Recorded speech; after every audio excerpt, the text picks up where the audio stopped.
साथियों नमस्कार, मैं आपका अपना साथी दीपक कुलड़िया एडवोकेट।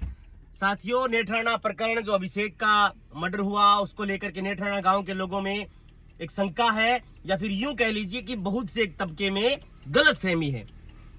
मेरे को एक साथी का फोन आया कि नेठराना गांव का साथी है, उन्होंने कहा कि अगर इस एफआईआर में परिवादी पक्ष जो है वो अगर कोई कार्रवाई नहीं चाहता तो कुछ एक लोगों के मन में ये सवाल है कि आप क्यों लोग अंधा जोर मार रहे हो, आप क्यों आंदोलन कर रहे हो, क्योंकि अगर परिवादी कार्रवाई नहीं चाहता तो आप कैसे लड़ाई जीत पाओगे, कैसे मुलजिम को पकड़ पाओगे। हालांकि मुझे नहीं पता कि परिवादी कार्रवाई चाहता है या नहीं चाहता, वो एक अलग बात है, लेकिन लोगों का जो शंका समाधान है मैं उस बात को लेकर के क्लियर कट कर देना चाहता हूं, क्योंकि मैंने एलएलबी करी है और मैं वकालत करता हूं कोर्ट के अंदर।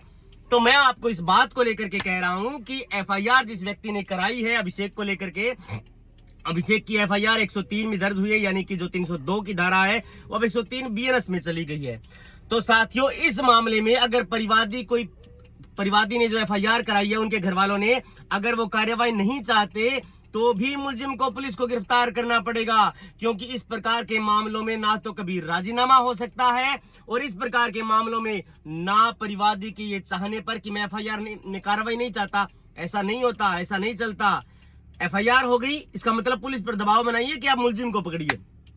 अगर ऐसा होता तो पुलिस के लोग उसी दिन आपके जो प्रोग्राम आपने 2-3 रखे थे, पुलिस के लोग कह देते कि आप क्यों अंधा जोर मार रहे हो, क्यों आंदोलन कर रहे हो, क्यों प्रोटेस्ट कर रहे हो।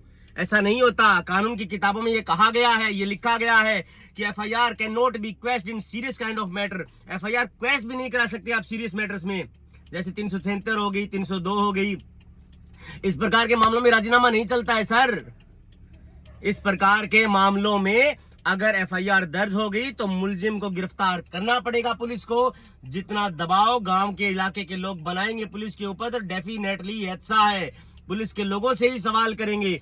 हम मुलजिम जो चाहते हैं वो पुलिस के लोगों से ही चाहते हैं। पुलिस को एक और जांच का हिस्सा बनाना चाहिए। पुलिस को जांच का हिस्सा इस बात को लेकर के बनाना चाहिए कि नेठराना गांव में जब पहले दिन आंदोलन हुआ, आक्रोशित थी जनता, उसमें कुछ एक लोग पहुंचे थे, वो अगर अब नदारद हैं दूसरे आंदोलन, तीसरे आंदोलन, चौथे आंदोलन में, तो आप उनको जांच का हिस्सा बनाइए कि आप इस प्रकार से खामोश कैसे हो सकते हैं। मैं आपको बता रहा हूं, जो लोग मुलजिम का, जिनको पता चल गया, जिनको भनक है कि फलाना आदमी मुलजिम है, और वो लोग चुप बैठे हैं, फॉर्मेलिटी करके एक पोस्ट डाल के चुप हैं, साइलेंट हैं, वो उस कातिल से भी ज्यादा खतरनाक है। क्योंकि इस प्रकार के लोगों के हिमायती अगर हैं, वो सिर्फ स्वीपिंग रिमार्क्स दे देते हैं कि हम तो लड़ाई लड़ रहे हैं, साथ हैं, ये हैं, वो हैं। सोच करके देखिए, जो लोग उग्र थे और अब साइलेंट है, जो लोग किसी मुद्दे पर उग्र रहते हैं लेकिन एक मासूम के कत्ल पर चुप रहते हैं, सोच करके देखिए उनकी मानसिकता क्या हो सकती है। इस प्रकार का कत्ल अगर किसी ने सगे भाई ने भी किया है, माँ ने किया है, बाप ने किया है, पड़ोस के लोग ने किया है, गांव ने किया है, तो भी आप सोच करके ये देखिए कि उसकी मानसिकता क्या होगी, और उसका साथ देने वाले की या फिर उसके लिए सहानुभूति बरतने वाले की कैसी मानसिकता हो सकती है।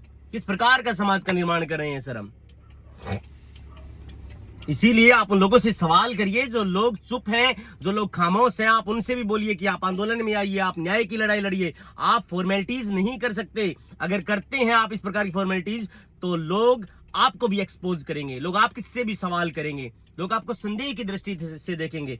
अरे आप पानी की लड़ाई लड़ते हो, आप तबादलों की लड़ाई लड़ते हो, आप चोरियों की लड़ाई लड़ते हो, लेकिन जब हमारी संपत्ति, असल हमारी औलादें ही अगर नहीं बचेंगी, अगर हम ये नहीं सोचेंगे कि हाँ फलाना आदमी मुलजिम है तो पुलिस का सहयोग करें, अगर आपको यह पता है कि यह मामला गलत है, इस प्रकार की जो है वो सभ्य समाज के अंदर घटना नहीं होनी चाहिए। जो नेठराना गांव भात भरने के लिए प्रसिद्ध था, जो नेठराना गांव तमाम इलाके में उग्र आंदोलन के लिए फेमस है, अगर वहां की धरती पर इस प्रकार का कांड होता है तो डेफिनेटली ये सवालिया निशान है, ये सवालिया निशान है हमारे समाज के ऊपर कि हम कैसे समाज का निर्माण कर रहे हैं। इसीलिए मैं कहना ये चाहता हूं कि सबसे पहले ये क्लियर कर देना चाहता हूं कि एफआईआर जो है वो रद्द नहीं हो सकती, एफआईआर जो है वो क्वेश नहीं हो सकती, एफआईआर में परिवादी राजीनामा नहीं कर सकता, एफआईआर में परिवादी ये नहीं कह सकता कि मैं आगे कोई कार्रवाई नहीं चाहता।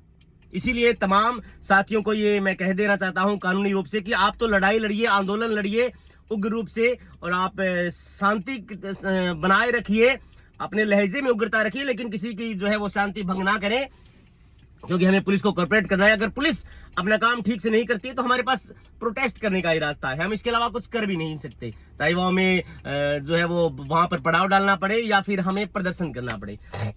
पुलिस पर दबाव पब्लिक का होता है, पब्लिक ज्यादा से ज्यादा हमें इकट्ठी करनी होगी। लेकिन आप ये बात भूल जाइए कि हमें न्याय नहीं मिलेगा, मुलजिम पकड़ में नहीं आएगा। बिल्कुल बता रहा हूं आपको, गांव का मुलजिम है तो पकड़ में आएगा, लेकिन पुलिस को डंफ डाटा जो है वो चकने चाहिए, उठाने चाहिए, एविडेंस कलेक्ट करने चाहिए। तमाम जो मैटर है वो सर्कमस्टांशियल एविडेंस पर डिपेंड करता है, यानी कि परिस्थितियां क्या रही। आई विटनेस तो था ही नहीं कोई, हमारे वकील साथी ने बताया इस बात को लेकर के ये पूरा मामला जो है वो सर्कमस्टांशियल एविडेंस के ऊपर डिपेंड है। और डेफिनेटली आपको न्याय मिलेगा, हमको न्याय मिलेगा, अभिषेक को न्याय मिलेगा, अच्छे समाज का निर्माण होगा। लेकिन जो है वो पुलिस अगर रोड की दौड़ करने में लगी हुई है तो डेफिनेटली इलाके की जनता ड्यूटी पुलिस को भी नहीं करने देगी सर, रवाना कर देगी ऐसे पुलिस वालों को, चाहे वो कितनी बड़ी तोप हो या फिर तोप का हाथ हो, उनको लाइन में भेजने का काम कर देगी। इलाके की जनता उनको ड्यूटी नहीं करने देगी, उनकी वर्दी खूंटी पर टांग देगी। हाँ, मैं पूरी होशो आवाज में कह रहा हूं, आप मुलजिम को पकड़िए सर, नहीं तो आपके लिए अच्छे संकेत नहीं है। Thank you.